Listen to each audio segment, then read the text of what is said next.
Jean-Michel. Merci beaucoup, public de ce midi. Elle impacte la vie, elle nous enrichit, elle nous édifie, elle nous aide à comprendre la vie. Elle est une merveilleuse et grande dame. Elle se nomme Littérature. Et nous lui rendons les hommages qui lui sont dus dans cette émission. Alors, restez avec nous, parce que c'est midi. C'est maintenant. C'est midi, c'est maintenant. Et nous sommes heureux de vous retrouver, très chers téléspectateurs. Vous n'imaginez pas la joie qui nous anime en ce jour, parce que nous allons apprendre. Celle que nous allons recevoir est une véritable bibliothèque vivante, très chers téléspectateurs. C'est une grande dame, à l'image de la littérature, mais j'aimerais qu'on puisse saluer, bien avant, l'équipe du jour. Jean-Michel Honnin, Jessica Bomba, Dr Philo. Alors, Jess, pas comme un cheveu sur la soupe, hein? Non, je suis dans la peau de Marie-Paul Adjé, tout simplement. Dans la peau de Marie-Paul Adjé. Marie-Paul n'est pas avec nous aujourd'hui. L'autre mois de l'invité sera donc animé par Jessica Bomba. Voilà. Alors, très chers téléspectateurs, on est pressés de découvrir qui viendra aujourd'hui. Et j'ai envie de dire que nous sommes plus qu'émus de recevoir aujourd'hui la première Ivoirienne à avoir remporté le Grand Prix littéraire Afrique noire. La première femme noire professeure titulaire à l'Université de Johannesburg. Je dirais que c'est une auteure prolixe, une auteure remplie d'humanisme, une auteure plus que talentueuse, auteure de plus d'une vingtaine d'œuvres. Merci de recevoir Véronique Tadjo. Véronique Tadjo. Bienvenue sur notre plateau. On est heureux, on est fiers de vous avoir. Merci de vous installer. Je pourrais vous donner un coup de main parce que c'est pas toujours évident. Voilà, ça va, vous êtes bien installés. Merci. Voilà, Véronique Tadjo est donc notre invitée du jour. Je ne suis pas satisfaite des applaudissements. J'aimerais qu'on puisse encore amplifier parce que c'est une valeur sûre que nous avons.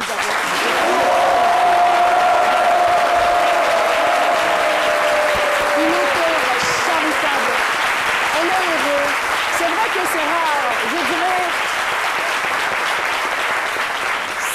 C'est quand même rare, les vendredis, de recevoir des littéraires sur ce plateau en invité spécial.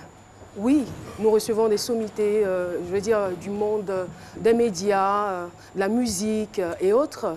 Mais la première fois, c'est la première fois, je crois, en 5 ans. Et ce que je veux dire, c'est que peut-être... Ou l'une des rares, une femme littéraire. Oui, et puis peut-être que les jeunes gens, peut-être le public, les spectateurs, peut-être ignorent ce que c'est que peut-être la littérature, la grandeur de la littérature. Ce que nous faisons dans cette émission chaque jour, c'est la littérature.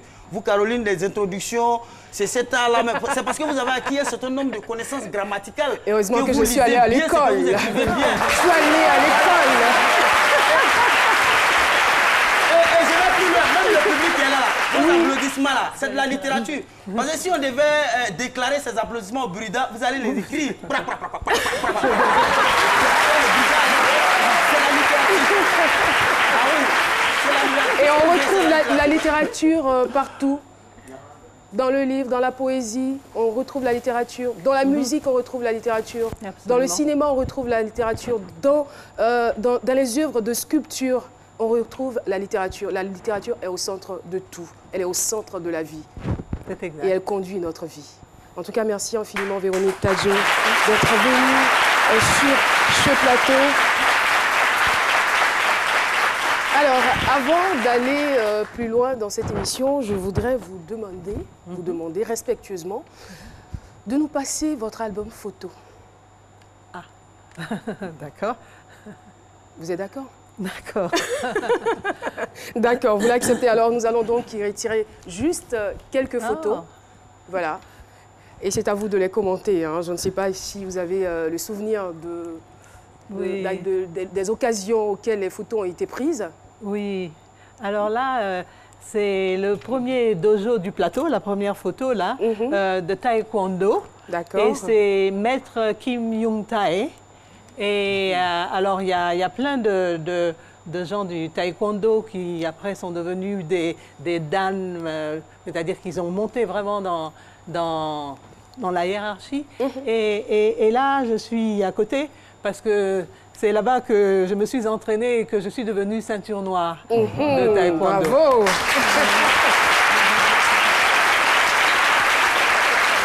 Important de le mentionner, vous avez été la première jeune fille ivoirienne ceinture noire de taekwondo. Oui, c'est un souvenir magnifique. Très bien. Photo numéro 2. Oui, alors là, c'est à la maison. Il y a mon père, Tadjo Ewe Joseph, et ma mère, Michel Bégin, enfin née Bégin, et Michel Tadjo, qui était artiste. Et puis, il y a mon frère à côté, Patrice Tadjo, et puis là, je suis là, juste à côté. Voilà.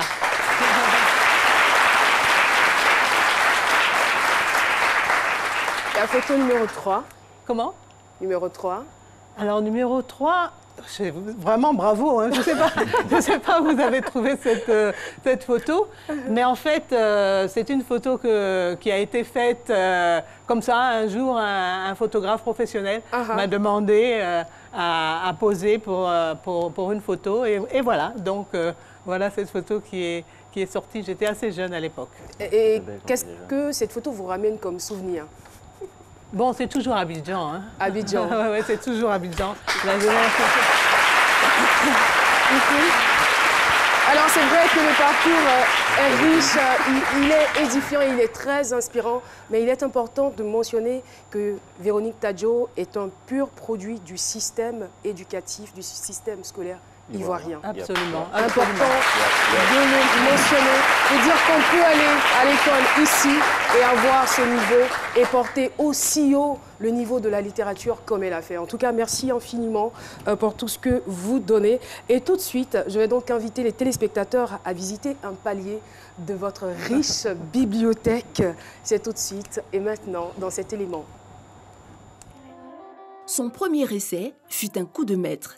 En effet, Latérite, son ouvrage poétique et aussi son premier livre, paru en 1984, est distingué du prix de l'Agence de coopération culturelle, ACCT.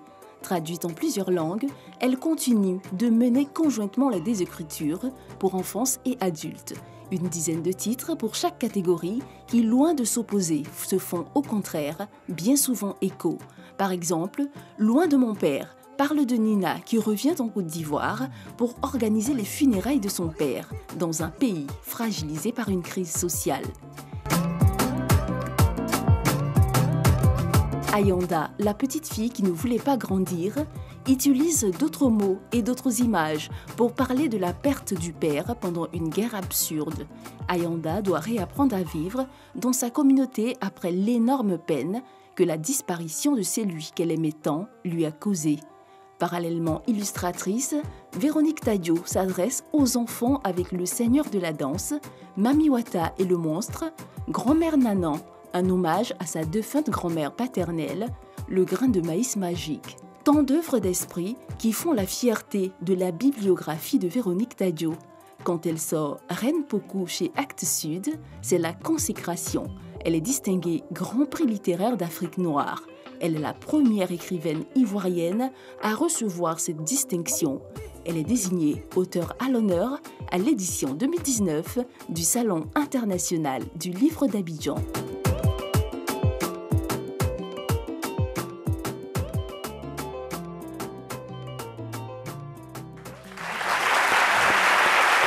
Merci beaucoup, Nafi. Merci. Alors, chaque fois qu'on vous ramène vos œuvres devant vous comme ça, qu'est-ce que cela vous fait? Qu'est-ce que cela produit? Ou lorsque vous voyez quelqu'un, vous entendez quelqu'un parler de vos œuvres, qu'est-ce que ça produit comme sentiment en vous? D'abord, on se dit, j'ai écrit tout ça. C'est toujours, en fait, c'est toujours un défi. Chaque titre amène à un autre titre. Mais c'est vrai que quand on voit sa production, bon, ça donne un petit coup de pouce, c'est encourageant. C'est encourageant. Mais on ne s'arrête jamais. Donc, on est toujours un peu en avance sur la prochaine production. Et vous avez été, il vous est déjà arrivé de vous sentir fier d'une œuvre par rapport à une autre? Oui, enfin moi je dis souvent que c'est comme les enfants. Hein, et chaque œuvre a sa spécificité. Et puis voilà, souvent c'est le petit dernier, c'est-à-dire c'est le dernier ouvrage en date. Voilà. Qu'on a peut-être envie de protéger par rapport aux autres, ou à qui on donne un peu plus d'affection par rapport aux autres. Oui, parce que pendant un moment, il faut le soutenir, voilà, qu'il essaie de grandir. Tandis que les autres, en général, suivent leur propre voie. Et donc, c'est plus simple. Le petit dernier, il faut voilà. Et généralement, votre inspiration, vous la tirez d'où? Est-ce que c'est dans le calme? Est-ce que c'est pendant des safaris ou je ne sais pas? Alors, il y a deux étapes. Il y a l'étape où on emmagasine tout. L'étape où on fait beaucoup de recherches, énormément de recherches, et puis l'étape où on écrit. Et après, la dernière étape où on réécrit. Parce qu'en fait, le travail d'écrivain, c'est un travail de réécriture.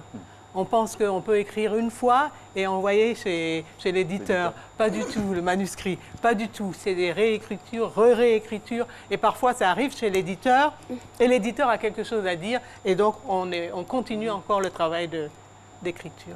Alors, moi, reine, je demanderai tout simplement à Jean-Michel Auna de me lire les lignes de votre riche parcours de vie et professionnel. La bio décalée, c'est tout de suite maintenant avec Jean-Michel Auna. La bio décalée de l'invité avec Jean-Michel Auna.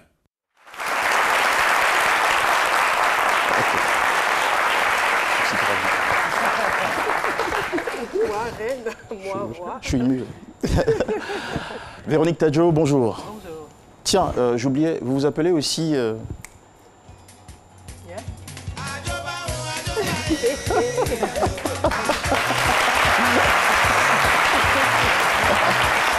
Vous vous appelez aussi Adjoba, donc Véronique Tadjo ou Véronique Tadjo Adjoba, bonjour.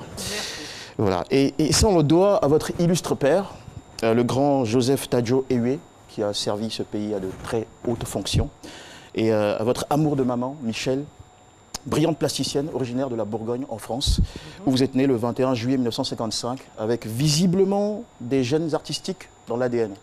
Ouais. 20 mois plus tard, c'est le comeback familial en Côte d'Ivoire. Vous allez acquérir votre savoir scolaire, secondaire et supérieur en partie. Lycée Sainte-Marie de Cocody, lycée technique, bac économique, faculté d'anglais à l'université de Cocody, dont vous serez l'une des rédactrices du journal. Là-bas, le contact, l'interaction avec des élites telles que les professeurs Zadi Zaourou, Noël Porquet, c'est bien, non, Niangouran Porquet, voilà. Ouais, Seribaï. Seribaï, voilà, seront pour vous bénéfiques et surtout prémonitoires. Ouais. Maîtrise obtenue, c'est l'envol pour Paris, où vous allez préparer un doctorat en anglais, en plus d'études à l'Institut de développement économique et social. Mais curiosité oblige, par quel concours d'événements ou complicité de circonstances ou principe de vie, la jeune princesse Akan était devenue la reine des mots et des lettres sur le continent. Dans la bio décalée. Il n'y a pas de hasard. Alors, j'ai travaillé, j'ai écrit, réécrit, voilà, comme vous, sur votre nom et votre prénom, Véronique Tadjo. Et regardez ce que le Scrabble m'a donné. Edjoué, ou Edjoué, c'est en Nani, ça veut dire histoire ou affaire. Le deuxième, c'est Novator, c'est un vieux anglais pour dire innovatrice. Et IQ, qui est en anglais, quotient intellectuel. Voilà, je fais un clin d'œil à votre langue.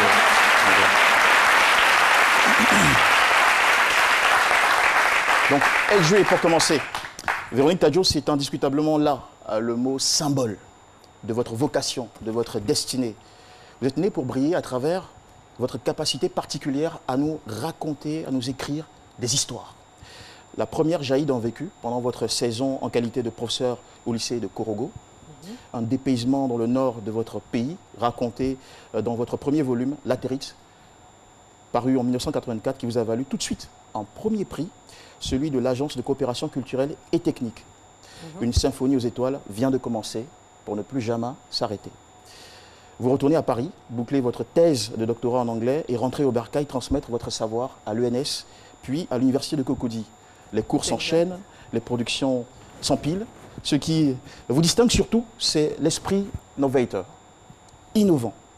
Vous faites souffler un vent d'innovation sur la littérature africaine à travers des œuvres très abouties, telles que Talking Dreams, où vous travaillez par thème, vous livrez un angle différent dans le storytelling de notre continent, et l'œuvre est même étudiée aujourd'hui dans des écoles aux États-Unis. Votre imaginaire, Véronique Tadjo, est fertile. Votre univers intérieur sensible à tout ce qui nous entoure, à tout ce qui touche à l'Afrique, par exemple le virus d'Ebola, le génocide au Rwanda, l'esprit polygame dans notre société, la culture africaine, les réalités de la jeunesse et bien plus. Vous vous en servez pour produire du nectar qui enrichit l'esprit de nos enfants. En 2014, c'est la reconnaissance avec le prix Kyle Cédra des lycées et collèges. Et sous votre plume, que je décris comme fine, colorée, chatoyante, inspirante, prennent forme plus d'une dizaine de livres, de romans dédiés à l'enfance et plus d'une douzaine aux adultes, dont je citerai Loin de mon père, Reine Poku, Concerto pour un sacrifice, L'homme d'Imana, Les enfants qui plantent des arbres. Mais Masque, raconte-moi une histoire, c'est bien ça? Masque, raconte-moi une histoire. Le voyage de Yao. A-t-il été adapté au cinéma, Le voyage de Yao? C'est le film, le scénario que j'ai adapté à la littérature. C'est le contraire. Ok, voilà. Donc voilà, bonne information pour moi, parce que je me posais bien cette question. Et puis finalement, notre grande fierté, notre plus grande en tout cas, notre fascination, ce qui vous concerne, Véronique Tadjo, c'est ce que je pourrais livrer comme votre pétillance intellectuelle, c'est-à-dire votre rayonnement cérébral, défini en ce mot IQ ou quotient intellectuel. Et je n'exagère pas en le disant. Oui, parce que tout le continent l'a reconnu. C'était en 2005, vous êtes devenue la première femme ivoirienne à décrocher le Grand Prix littéraire d'Afrique noire.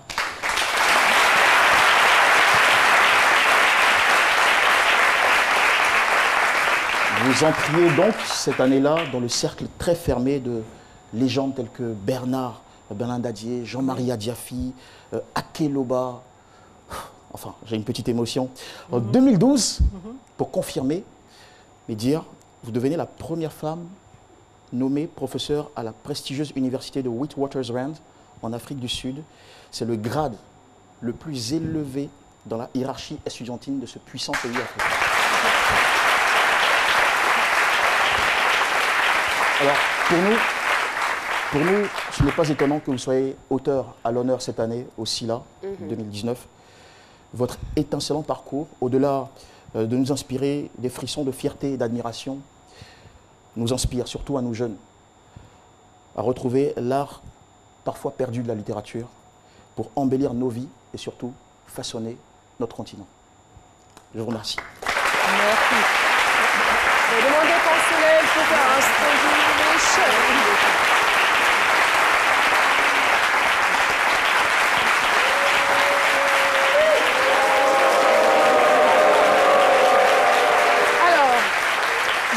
Tout simplement saisir la balle au bon pour m'adresser aux jeunes. Quand on parle de divertissement, nous sommes dans tous nos états. On est émoustillé, on est en extase. Mais quand on parle d'intellect, on est un peu froid.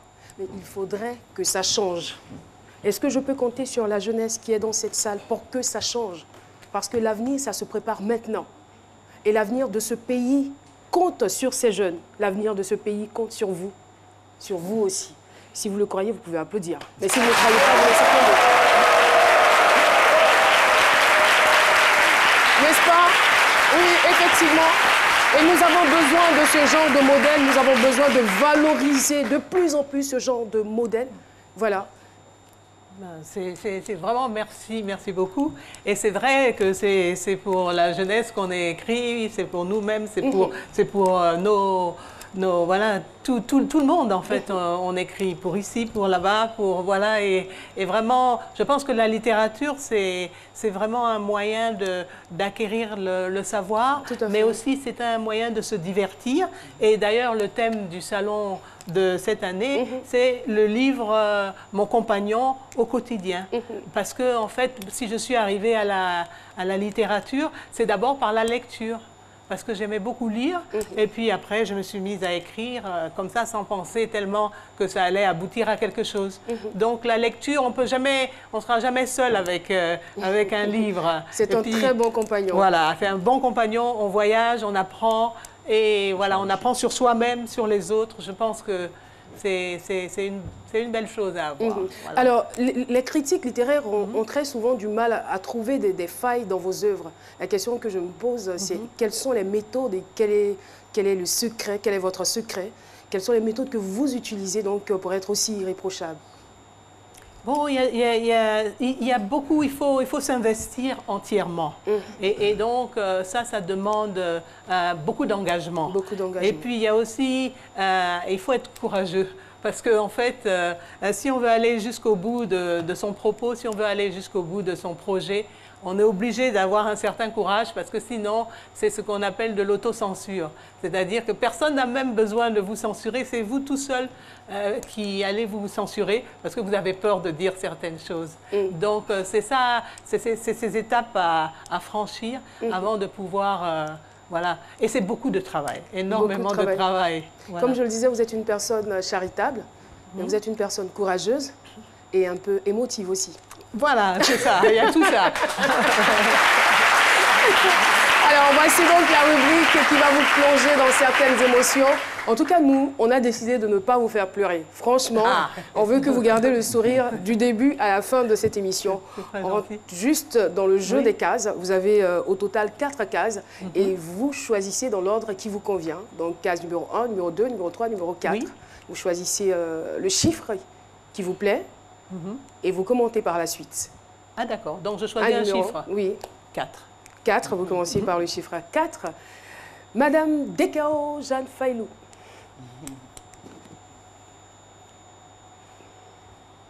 Le chiffre 4. La photo. Photo de Françoise Nissen.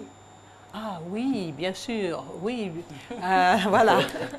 Françoise Nissen, oui, qui a été directrice qui est toujours d'ailleurs directrice des éditions Actes Sud. Tout à fait. Voilà, où j'ai publié 3 livres. Et donc, c'est une maison qui me tient à cœur puisqu'on a pu beaucoup travailler ensemble. C'est une maison basée à Paris et qui a ce que j'aime bien dans cette maison d'édition, c'est qu'il y a une grande ouverture. Ils sont très progressistes, ils sont très ouverts, on peut discuter. Françoise Nissen, qui a été aussi ministre de la Culture de France. Alors, après le chiffre 4, quel autre chiffre choisissez-vous? 2, on va faire pair. Le chiffre 2. Ah d'accord, vous aimez les chiffres pairs apparemment. D'accord. Ah, ça c'est vraiment touchant.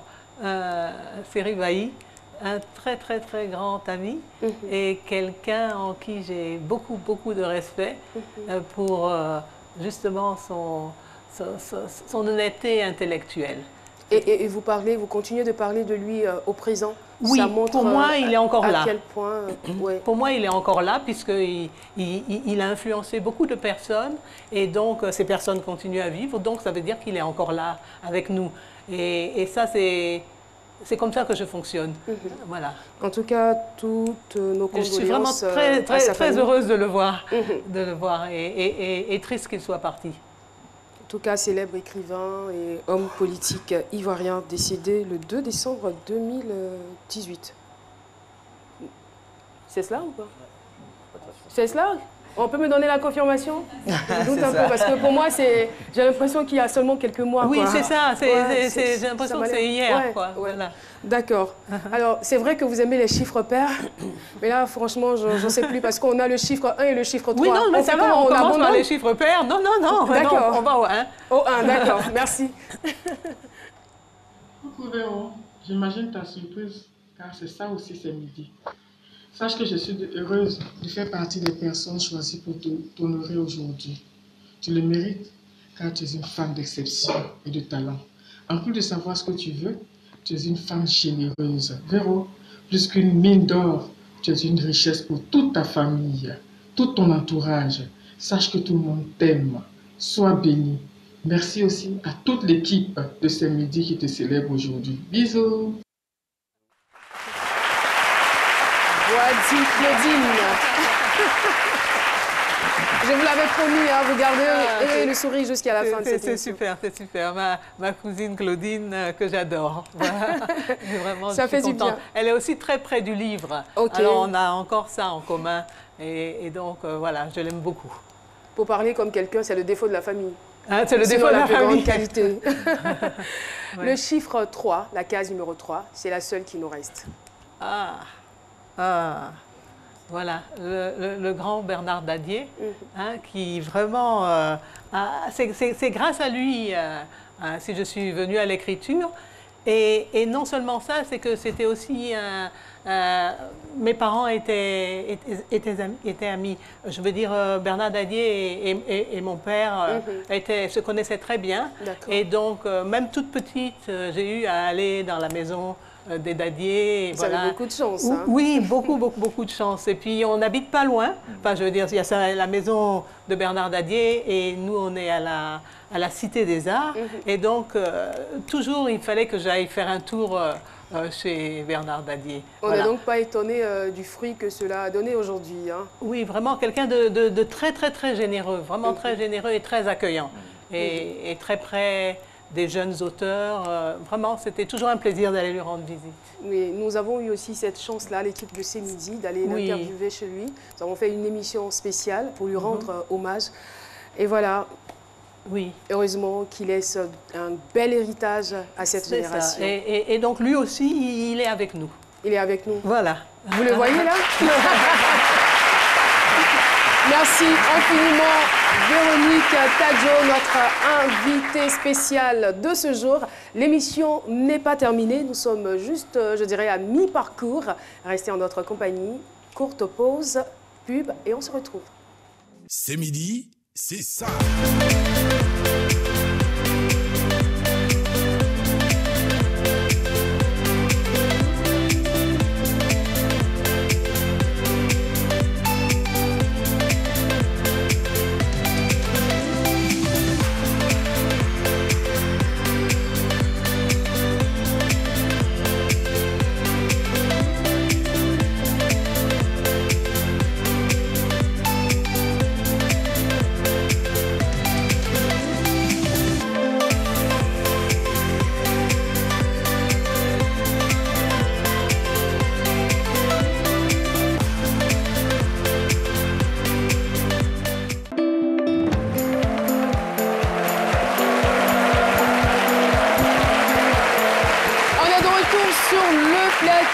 C'est midi. Eh bien, si vous venez de nous prendre seulement maintenant en marche, sachez que nous explorons le monde de la littérature avec cet artiste pluridisciplinaire du nom de Véronique Tadjo, que je vous demande d'applaudir encore une fois. Véronique Tadjo est donc à l'honneur. Et je ne sais pas si vous regardez souvent cette émission, mais il y a une rubrique qu'on appelle l'autre moi de l'invité. Généralement, on vous met dans la peau de quelqu'un d'autre. Je n'en dis pas plus, ça sera forcément peut-être une fonction qui n'est pas loin de ce que vous faites ou quelque chose que vous avez déjà exercé. Ça dépend. Elle est gentille, Jessica.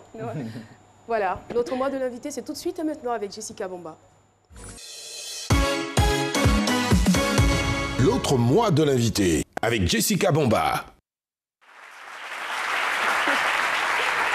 Alors oui, vous l'avez dit, je suis très gentille, même trop gentille, je trouve.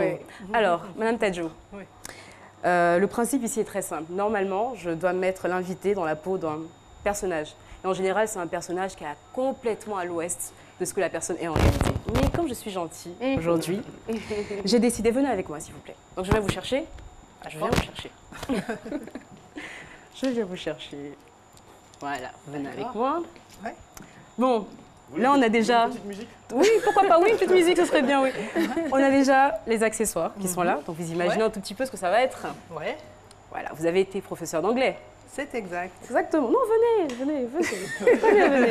Venez au tableau, comme on dit. Alors, nouvelle classe. Oui, c'est une toute nouvelle classe. Voici la craie. Vous avez le tableau. Mais aujourd'hui, vous allez être professeur de français. Ça va. Là, vous vous dites, ça va. C'est très simple. On va corser un peu quand même. D'accord. Vous savez que la première école en Côte d'Ivoire a été créée en 1887. Elle était dans le sud de la Côte d'Ivoire. Donc là, on est, je suis gentille, 1910, dans les années 1910. 1910, voilà. Ce qui est bien quand on est écrivain, c'est qu'on peut voyager. n'est-ce pas? Voilà. Donc là, vous êtes à Elima, dans le sud de la Côte d'Ivoire, en 1910. Et dans une salle de classe, il faut des élèves. Bien sûr, j'en ai trouvé pour vous. Les élèves de la classe, s'il vous plaît. Allez. Eh ben, tu n'as pas mis ma clé. Tu vas à la ville.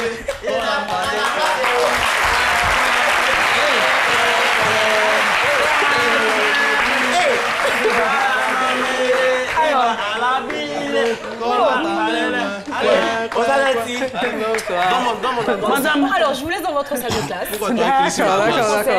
Bonne chance. Bonne chance. Allez-y. Bon. Maîtresse, on s'adore, on s'est foutu, mon frère,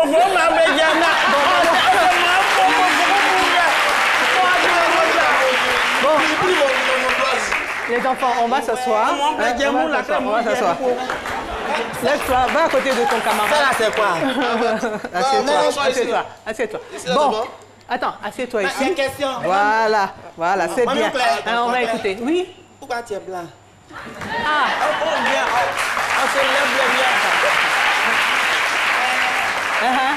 Alors, là, tu m'as posé une question. Vraiment. Hein? Qu'est-ce que ça veut dire être blanc? Il faut définir. Blanc. Ça veut dire quoi? Non, ça suffit pas. Non, ça suffit pas. Qu'est-ce que... Bon, regarde-moi ça. Voilà. Non, ça, c'est pas bien. OK. D'accord. Toi, tu as 0 sur 20. OK. Voilà. Toi, tu dis quoi? Mandat. 0 sur 20. Toi, tu dis quoi? Bon, alors, on va apprendre un nouveau nom, un nouveau mot. Moi, danser. Voilà. OK, assieds-toi. Indépendance. On est en 1910. Indépendance.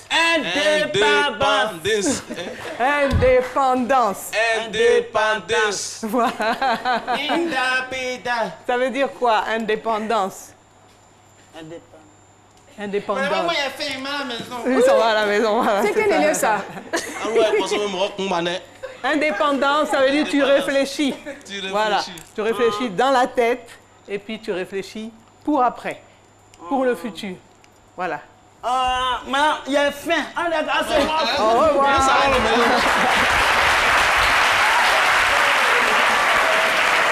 Merci.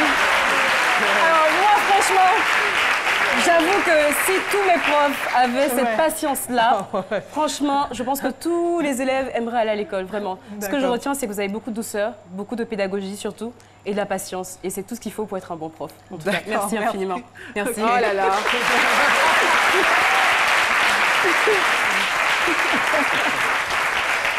On applaudit très fort.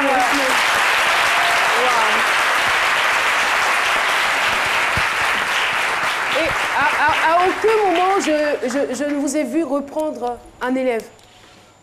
C'est-à-dire, même quand il disait des choses graves, je ne vous ai pas vu hausser le ton ou quoi que ce soit. Non.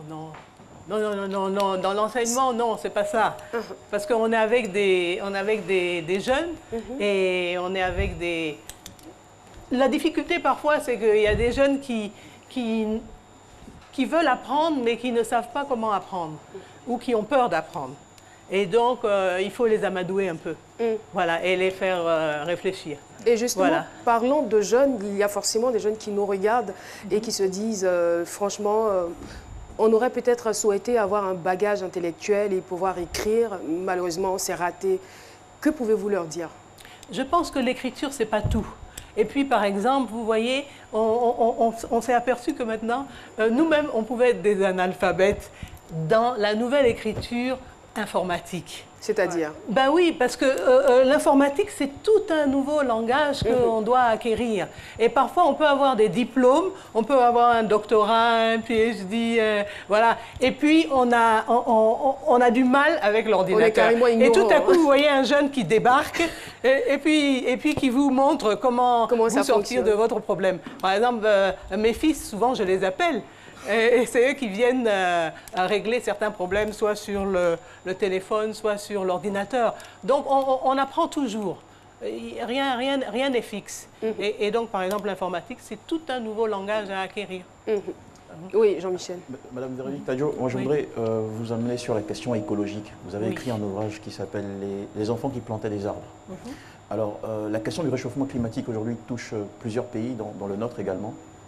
Je pense que récemment, on a la période de l'harmattan, il n'y a presque pas eu d'harmattan, c'était surprenant. Tout à fait. La météo, en termes de chaleur, on a parfois des pics de chaleur surprenants, il y a des perturbations de saison. Au Mali, là, il y a au moins 15 personnes qui sont mortes suite à des pluies très fortes. Tout à fait. On a aussi un problème dans le sud avec l'avancée de la mer, il y a des villages qui ont disparu, donc il y a une sorte de reconfiguration de la bordure marine. Alors, je vais faire court. Comment est-ce que vous réagissez, vous, aujourd'hui, à la question écologique et environnementale?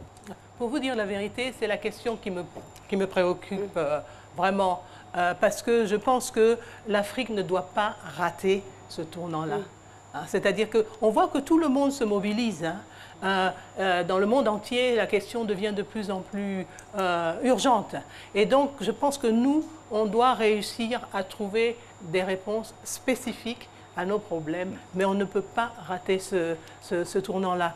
En général, les gens disent « mais pourquoi vous nous embêtez ?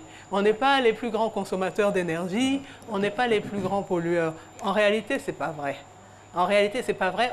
On connaît déjà l'impact de ce changement climatique-là. Comme je l'ai dit au Mali, à Saint-Louis, par exemple, Saint-Louis est en danger de disparaître. Au Mozambique, il y a toute une ville qui a presque disparu.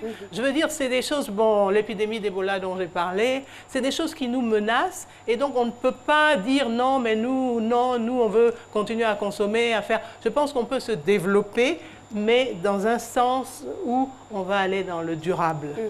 Voilà. L'autre question, très rapidement, elle est liée à l'intérêt pour la lecture.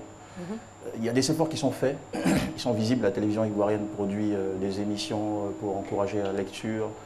On fait de la sensibilisation, il y a des salons qui sont organisés, mais ça reste encore toujours très faible l'intérêt des jeunes pour la lecture. Si vous étiez ministre de la Culture et que vous aviez pour mission, dans votre portefeuille d'activité, de redonner le goût de la lecture aux jeunes, par quels moyens vous passerez? Oui, je pense que ce n'est pas juste une question de ministère. Je pense que ce n'est pas juste une question de ministère. Je pense que c'est une question de mentalité. Si, par exemple, dans une famille, les parents, par exemple, peuvent faire l'effort de promouvoir le livre, c'est-à-dire montrer de l'intérêt pour le livre. Donc, automatiquement, les enfants vont suivre. Je veux dire, si la grande sœur lit un petit livre à sa petite sœur ou à son petit frère, je pense que c'est plus comme ça, un engouement total. Plutôt que toujours attendre que ça vienne du haut et qu'en bas. Ce n'est pas un décret qui va faire lire les gens. Et surtout, pour vous emboîter le pas, il ne faut pas attendre d'avoir beaucoup d'argent pour initier les enfants à la lecture, quel que soit notre statut social, quelles que soient nos conditions sociales. Initions nos enfants déjà à la lecture. D'accord. Et même, par exemple, retrouver l'art de raconter des histoires. Tout à fait. Ça, c'est très important, parce que quand un enfant entend des histoires, obligatoirement, cet enfant-là va vouloir en entendre d'autres. Donc, je pense que c'est important. Mais c'est vrai qu'il y a des choses essentielles comme les bibliothèques, comme une chaîne du livre qui est bien dynamique. Donc, c'est ça. Pour nous aider, il faut que les autorités construisent plus de bibliothèques et surtout des bibliothèques de proximité. C'est-à-dire qu'on n'est pas allé loin pour trouver des livres. Voilà. Allez-y. D'accord. On part pour la pub. On fait la prochaine rubrique. C'est ça, exact. Et puis, si on a le temps, questions. Merci. La pub. Tous ceux qui ont profité, ils se sont abonnés. Toi aussi tu peux essayer, vraiment tu auras tout gagné, Joe. Le bonheur que tu cherches là, ça dépend de toi. Le bonus que tu cherches là, ça dépend de toi. L'internet que tu cherches là, ça dépend de toi. Tout ce que tu cherches là, ça dépend de toi. Ça est dans ta main. 2019, le choix vous appartient. Rejoignez le réseau Move et profitez. Merci beaucoup. Nous sommes donc de retour sur le plateau de C'est midi et comme je le disais, il y a autre chose que nous voulons présenter à notre invité. Je vais donc appeler tout de suite et maintenant un élément de la Kao Gang. Il se nomme Paterne Assemian. Merci de lui décerner des ovations.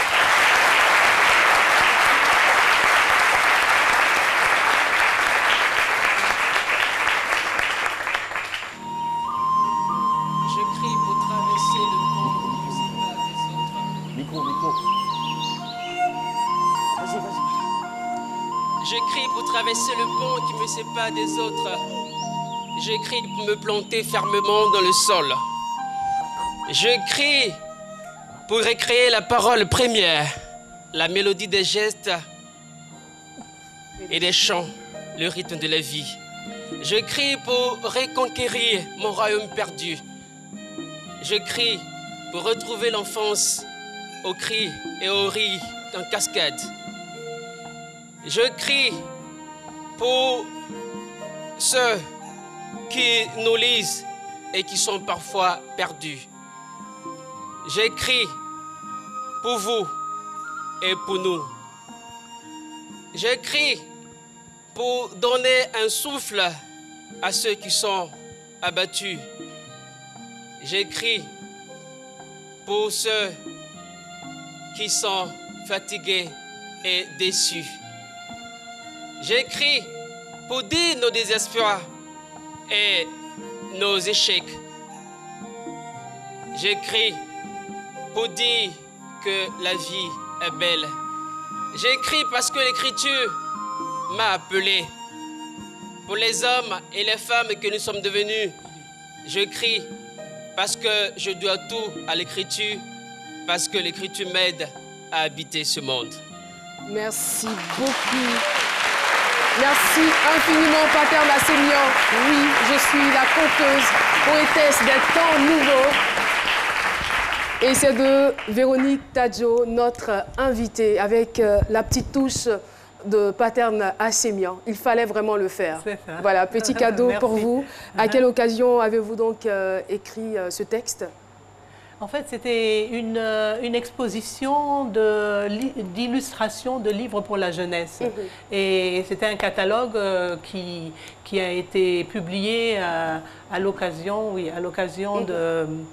de la foire de Bologne, en Italie.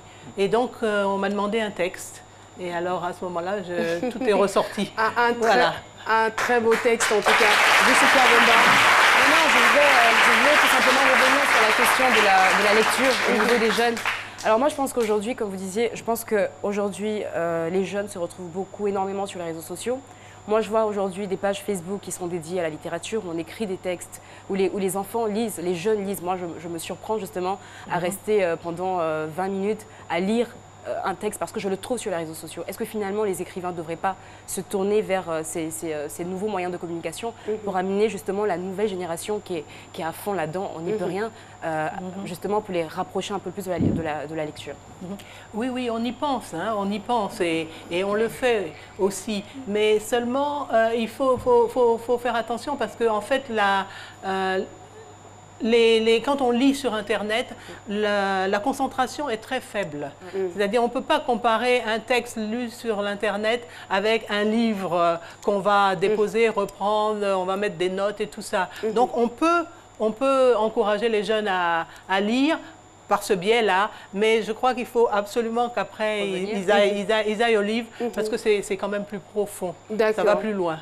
Merci beaucoup. Un mot, une invitation par rapport au salon du livre d'Abidjan, le SILA 2019. Oui, je trouve que c'est une initiative vraiment formidable qui marche très bien quand on voit le nombre de gens qui viennent. Ah d'accord, donc vous êtes satisfaite de l'engouement? Ah oui, absolument. Parfois, on peut plus bouger. Hein. Il y a tellement, il y a de monde, des parents qui viennent avec leurs enfants, des jeunes qui viennent, des écoles. C'est vraiment beaucoup suivi. Merci infiniment, Véronique Tadjo. Nous rappelons que le Salon du Livre se poursuit. Et continuez d'aller donc visiter les stands à Doigt Central Électronique. C'est bien vous, hein. Merci de votre présence. Et il y a quelqu'un qui devait nous dire bonjour. Monsieur Ando, c'est bien cela? Oui, bonjour. Je pense que la prochaine fois, on aura l'occasion d'échanger avec vous. Espérance vient avec un micro. On va vous saluer rapidement. Bonjour, vous avez une activité en une phrase? Allez-y. En une phrase, l'électronique, ce qu'on enseigne. Pardon? On enseigne l'électronique aux enfants, là, aux élèves. D'accord, ça marche. Oui. En tout cas, merci d'être venu sur le plateau. Merci aussi au fan club, c'est midi. Et merci infiniment. Merci. Merci, en tout cas, grand merci à Véronique Tadjo d'être venue sur notre plateau. Voilà, l'émission est terminée. On vous souhaite un bon week-end à vous. Et aussi à nos téléspectateurs, restez sur RTI 1. C'est là qu'il y a les meilleurs programmes. À 13h, vous retrouverez Hamza Diaby pour le journal. Quant à nous, on se donne rendez-vous lundi prochain pour un autre numéro de C'est Midi. Au revoir.